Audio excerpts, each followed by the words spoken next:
Welcome back to this session. A very good evening to all of you. Now, today I am going to discuss a next prose piece named The Artist. As you know, I have already posted some different types of prose section like I Have Dream and others. Today, this topic is directly related to your syllabus, either a Bihar board. Today, I am going to discuss some brief context related to this topic. You must sincerely take it and prepare for your next examination. Today, this prose piece named The Artist itself describes how a talented person is damaged or misunderstood the real talent of a child, a boy, a school-going boy, and finally, how can he turn his career to other areas? Friends and my students, आज इस topic के माध्यम से किस प्रकार से एक 12 year going student जिसका नाम है सेबेई और उसके टैलेंट को मिसअंडरस्टूड किया जाता है, यानी कि नहीं समझा जाता है सही से, और उसके टैलेंट को एक प्रकार से उसके बुजुर्ग जो उनके बड़े लोग हैं, उनके यहाँ के जो गार्जियन हैं, उनके द्वारा किस प्रकार से इग्नोर किया जाता है, इस पर आज हम चर्चा करेंगे। जैसा कि इस टॉपिक का नाम से ही क्लियर हो जाता है कि द आर्टिस्ट, आइदर आपका ये जो है इसी से क्लियर है कि इसमें कोई कलाकार की बात हो रही है, यानी लग रहा है जैसे कोई कलाकार, किसी के अंदर वो प्रतिभा है और उसी के संदर्भ में हम यहाँ पर चर्चा करेंगे। ये किसके द्वारा लिखा गया है? तो ये एक प्रकार से आपका सीगा एस, ठीक है, जैसे कि बहुत सारे आपको इस तरह से नेम मिलेंगे, ठीक है, तो इसका नाम सीगा और नोया भी बोलते हैं, लेकिन वो स्पेलिंग में थोड़ा आपको इस प्रकार से होगा, ने ओया, इस प्रकार से, ठीक है। अब देखिए, किसी भी प्रोज पीस को लिखने के वक्त आप उसके राइटर का नाम जरूर लिखेंगे, क्योंकि जब आप राइटर का सही नाम लिखते हैं तो उसमें क्या हो जाता है, मार्क्स आपका कहीं ना कहीं कुछ ना कुछ जुड़ जाता है, यानी कि आपको कुछ मार्क्स जरूर दिया जाएगा। क्लियर? तो इसके संदर्भ में आप थोड़ा सा डिक्लेयर करेंगे आगे कि इनका जन्म कब हुआ, तो इसको आप ब्रीफली जब लिखेंगे, यानी कि जो यहाँ पर आप तैयार करेंगे वो इस प्रकार से करेंगे, जैसे कि he was born on या he was born in, अगर हम डायरेक्ट ईस्वी भी देते हैं, he was born in 1883, यानी 1883 में इनका जन्म हुआ और 1971 में इनकी मृत्यु हुई। तो आप लिखने के लिए इस प्रकार से भी लिख सकते हैं 1883 और 1971, यानी कि 1971। इसको इस तरह से आप लिखेंगे शॉर्ट में, मेन पॉइंट को आप पेपर पर लिख करके उसको डिस्क्राइब करेंगे एग्जामिनेशन में। अगर हम इस तरह से लिखते हैं 1883 और 1971, इट मीन्स कि उनका जो ये फर्स्ट जो होगा, ये जो ईस्वी है, ये इनका बर्थ ईयर दिखाएगा, और ये जो है आपका डेथ, यानी कि जिस साल उनकी मृत्यु हुई। क्लियर?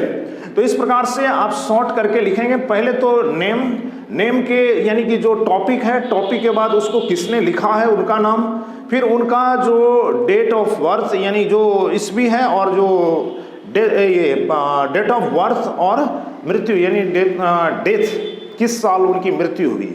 कहने का मतलब कि इस प्रकार से ब्रीफ में आप लिख करके इसको एग्जाम में इस प्रकार से डिस्क्राइब कर सकते हैं कि ही वॉज बॉर्न इन, और फिर ही वॉज डाइड, यानी कि ही डाइड, डायरेक्ट लिखेंगे ही डाइड इन 18, यानी कि ही डाइड इन 1971। क्लियर? यानी कहने का मतलब कि यहाँ पर आपको छोटे छोटे कंटेंट का जो मेन कंटेंट है उसको लेके चलेंगे और उसको एग्जाम में आपको अच्छे तरीके से शॉर्ट सेंटेंस में आपको एक्सप्लेन कर देना है। क्लियर? अब चलते हैं आगे। इसमें क्या होता है कि ये जो बंदा है, यानी कि एक प्रकार से 12 ईयर ओल्ड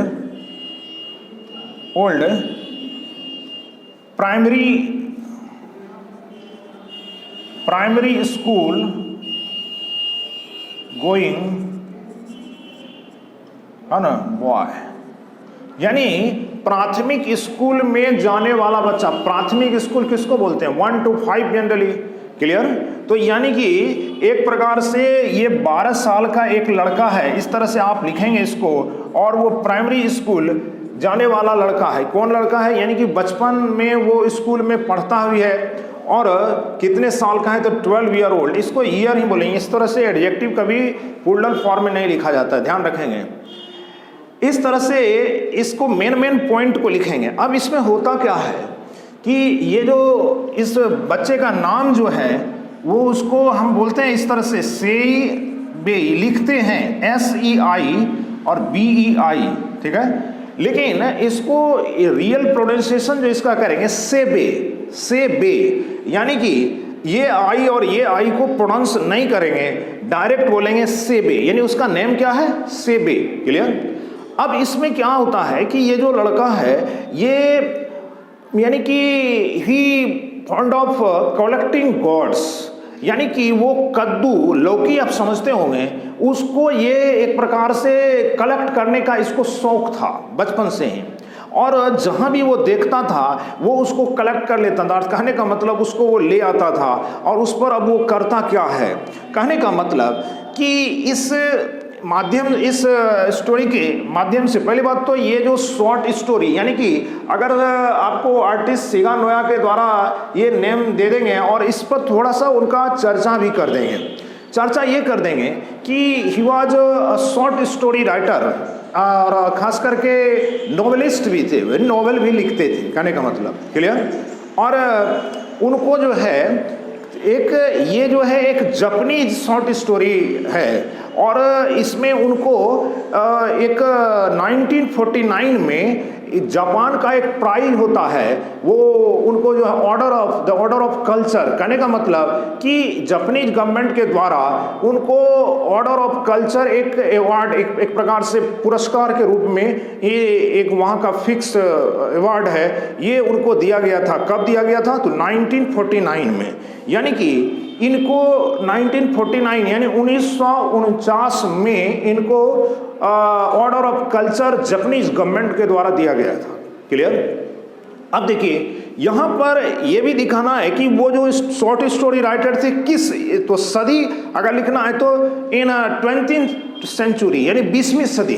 क्लियर? अब इसमें मुख्य रूप से क्या किया गया है कि how the talent is damaged bye elderly person, यानी जो बुजुर्ग लोग हैं उनके द्वारा कैसे टैलेंट को एक प्रकार से डैमेज किया जाता है, यानी उसको छिन्न भिन्न कर दिया जाता है, नहीं पहचाना जाता है। इसी को आप अदर वर्ड में कह सकते हैं कि मिसअंडरस्टूड। क्लियर? तो यहाँ पर इस बच्चे के टैलेंट को, इस बच्चे के जो 12 साल का एक लड़का है और वो स्कूल भी जाता है और उसमें एक प्रतिभा है, लेकिन इस प्रतिभा को उसके गार्जियन समझ नहीं पाते हैं। क्लियर? और इस बच्चे को बचपन से ही जो है गॉड्स कलेक्टिंग का एक जुनून है, कद्दू को वो एकत्रित करता है। अब ये करता क्या है? तो उसमें एक छोटा होल कर देता है, एक छोटा बारीकी से ऊपर के तरफ से होल करके, और उसके अंदर का जो सीड्स होता है उसको एक्सट्रैक्ट करता है, यानी ही एक्सट्रैक्ट्स ऑल सीड्स, है ना, from the gods collected by him. कहने का मतलब जो उसके द्वारा गॉड्स को कलेक्ट किया जाता है उससे वो होल करके उसके सीड्स को पहले निकाल लेता है। अब उसको करता क्या है, तो उसमें वो टी लीफ देता है, यानी चाय की पत्ती उसमें डाल देता है। क्यों डालता है? क्योंकि उसके दुर्गंध को दूर करने के लिए, यानी कि उसमें स्मेल जो है वो नहीं हो उसका। अब उसके पिताजी जो हैं, यानी जो फादर हैं इसके सेबे के, ये एक कारपेंटर के यहाँ काम करते हैं और वो थोड़ा सा ड्रिंक करता है, यानी कि वो वाइन लेता है ना, उनको शराब पीने का शौक है। तो उसमें क्या होता है कि जो जैसे कि वाइन पीने के दौरान थोड़ा बहुत वाइन बच जाता है, उस वाइन को वो जो है सेबे जो है वो उससे उस गॉड्स के ऊपर उसको एक प्रकार से पॉलिश करता है उस वाइन के द्वारा। क्यों करता है? ताकि वो चमकदार हो। क्लियर? और उसको बाद में इस प्रकार का भी इस तरह से जिक्र है कि उसको सुखाया भी जाता है।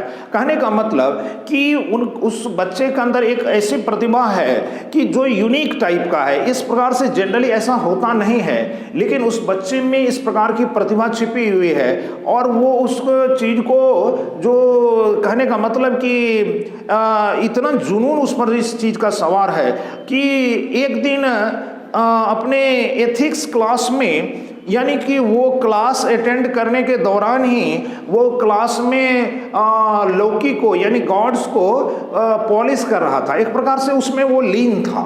तो जब when the teacher saw the activities done by सेबे, then he scolded and he was directly approached to his guardian, but his father was not present there, but his mother was present, and he complained, either the teacher complained about Sebe, and restricted not to commit this type of activity again and again, particularly when school hour is going on। कहने का मतलब when class is going on, आप class में रहते हैं तो इस प्रकार की एक्टिविटी अगर कोई करता है तो उसको अच्छा नहीं माना जाएगा, और कोई भी इस तरह का अगर एक्टिविटी होता है तो उसको एक अलग शब्दों में आप कह सकते हैं कि ये कहीं से भी जायज़ नहीं है।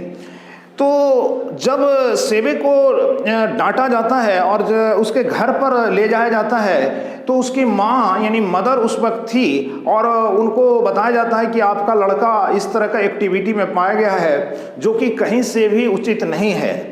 स्कूल पढ़ने का होता है और वो वहाँ पर गॉड्स को पॉलिश कर रहा था, और उसमें भी वाइन से।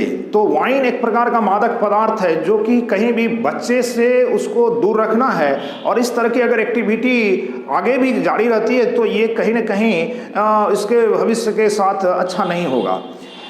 तो कुछ समय के बाद, उस वक्त तो उसके पिताजी नहीं थे, लेकिन उसके पिताजी कुछ समय के बाद जब आते हैं और जब उनको पता चलता है, when the father knew the activity of सेबे, then he scolded and chided. कहने का मतलब डांटा भी और पीटा भी, है ना। And smashed all the gods collected by SEBI. कहने का मतलब कि सेबे के द्वारा जो गॉड्स को कलेक्ट किया गया था उसको स्मैश किया जाता है, मतलब कि उसको एक प्रकार से तहस नहस कर दिया जाता है। क्लियर? ताकि वो नहीं रहेगा और ना ही सेबे आने वाले समय में उसमें लिप्त रहेगा, इस तरह के एक्टिविटी में वो लिप्त रहेगा।